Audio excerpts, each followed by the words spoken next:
Bonjour à tous, c'est le Lord Général et aujourd'hui première vidéo de la chaîne. Vidéo qui va être un peu test parce que j'ai pas vraiment de matériel pour en tourner de ce type là. Je m'excuse d'ailleurs si le son vous paraît mauvais ou pas très bon, c'est parce que j'arrive pas à enregistrer directement sur mon PC avec un micro, du coup je suis obligé d'enregistrer à l'extérieur de mon PC directement sur un caméscope et de couper le son de la vidéo après. Euh, vidéo aujourd'hui sur mon projet Fluff Warhammer 40 000 de ma garde impériale loyaliste. Il y aura plusieurs vidéos sur ce projet. Euh, Elles seront sûrement retournées plus tard quand j'aurai plus de contenu vidéo, contenu d'image et peut-être quand je serai plus doué avec les logiciels de montage son. Parce que vidéo, ça je maîtrise. J'ai plus qu'à vous souhaiter une bonne vidéo et à bientôt. Le secteur Drive 5 est un secteur stellaire situé à la limite du segmentum obscursus et solar, au nord de la Sainte Terra. Pendant longtemps, le secteur ne fut qu'un secteur parmi tant d'autres, se contentant de survivre protégé par le chapitre sectoriel, les Dragon Knight, basé sur la capitale du secteur, Daleus Prime.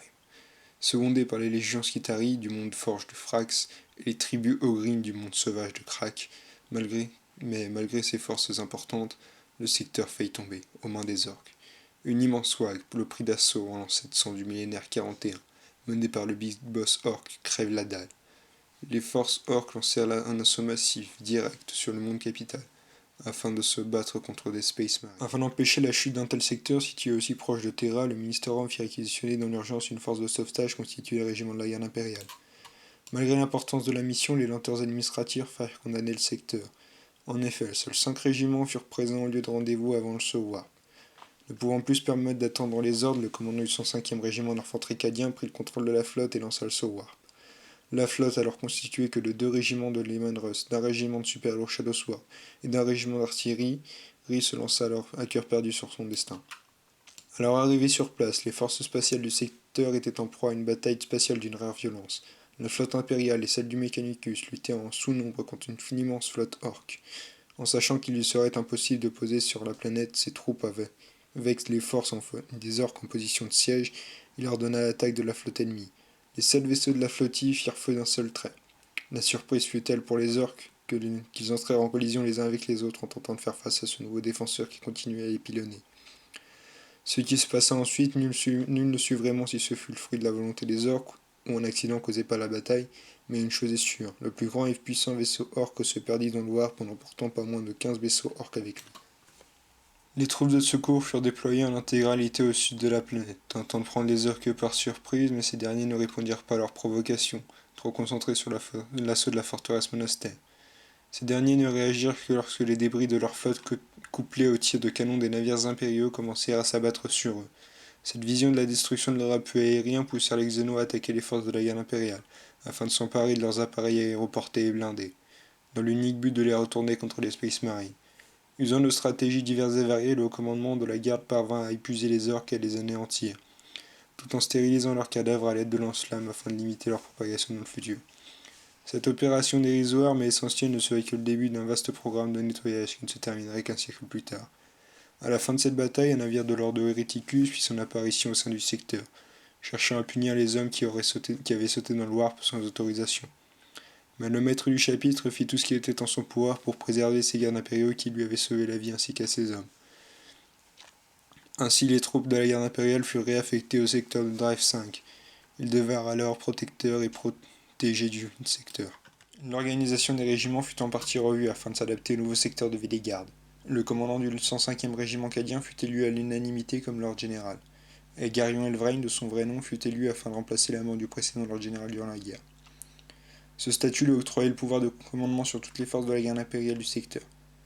Ainsi, le 105e régiment fut le premier Black Dragon d'infanterie, et put ainsi créer les unités spéciales dont il avait besoin, notamment les vétérans, qui furent renommés en purifiés et qui adoptèrent un rituel singulier. Ils furent regroupés par la suite dans la première compagnie, et ce schéma fut repris par les régiments successeurs. Suite à l'intronisation au rang de Lord Général, un officier des forces de défense planétaire proposa la création d'une troupe de choc spéciale qui aurait pour but la protection de la personne du Lord Général. 1000 des meilleurs hommes et femmes des vétérans du régiment furent désignés pour cette tâche, et à leur tête fut placée l'une des commandantes les plus douées et appréciées du régiment, celle qui serait plus tard désignée comme la prétorienne éternelle, la future Anna Elvrain. Les régiments de Lehman Russ furent renommés respectivement 1er et 2e Iron Dragon, et à la tête du premier d'entre eux fut placé un tankiste qu'on disait aussi doué que le plus célèbre des tankistes de la porte cadienne. Il sera plus tard connu sous le nom de Darax, le char invisible. Le régiment de super lourds fut renommé en Dragon Hunter, et celui d'artillerie en Dragon de l'Apocalypse. Ce qui fait des régiments de ce secteur des exceptions au sein de l'Impérium et sans aucun doute leur doctrine de combat des plus particulières. En effet, là où des commandants sans scrupules n'hésiteraient pas à envoyer des milliers de soldats à la mort, ici les officiers sont entraînés à trouver les meilleures stratégies afin de préserver le maximum de force opérationnelle durant la bataille. De plus, même les tristement célèbres commissaires se soumettent à ce courant de pensée. Ainsi, en se contentant juste de réprimander les couards et en les menaçant de leur faire prendre place aux commandes d'un dangereux Hellhound en première ligne, les actes de couardise et de désertion sont arrivés à des chiffres proches de zéro.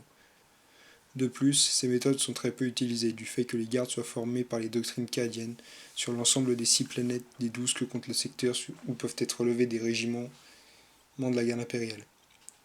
Cette diversité de mondes permet des entraînements divers et variés, offrant ainsi à l'empereur des soldats bien plus entraînés que la plupart des autres mondes de l'Impérium.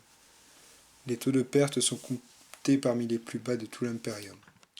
Les entraînements sont encore plus spartiates que sur Cadia, pour la simple et bonne raison que les officiers du régiment et du chapitre souhaitent avoir des soldats rapidement convertibles en Space Marine, afin d'éviter la tragédie de la quasi-extermination des Space Marines lors de la guerre contre les orques.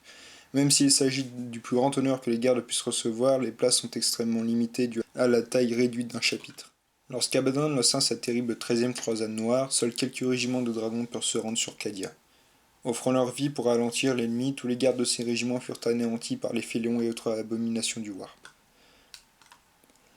Apprenant à la chute de son monde natal, le Lord Général entreprit de renforcer les défenses du secteur, car il savait que celui-ci serait tôt ou tard victime du chaos. Chaque monde, lune et station spatiale fut armé en conséquence.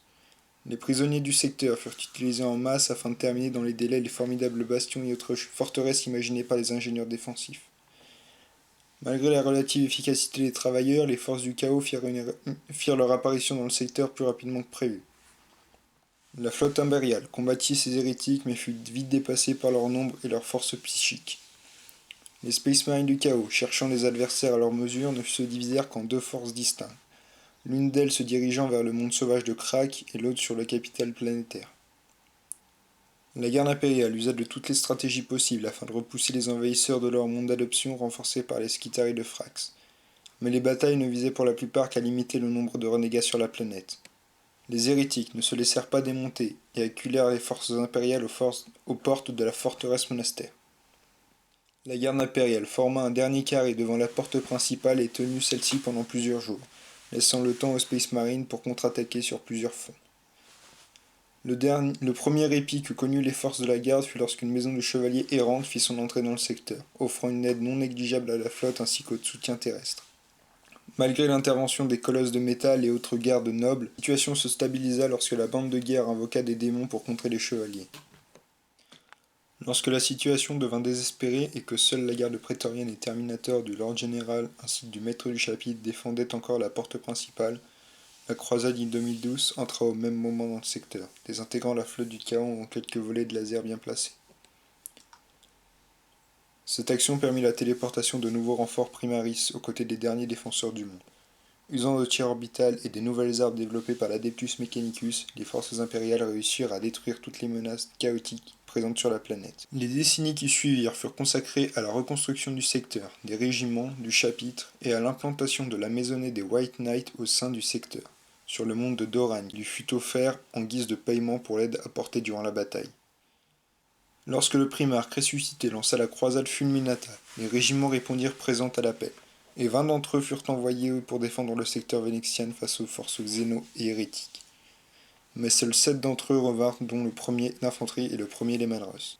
Officiellement, les autres régiments sont restés là-bas ou alors ont été redéployés sur d'autres fronts afin de contrer les ennemis de l'Imperium.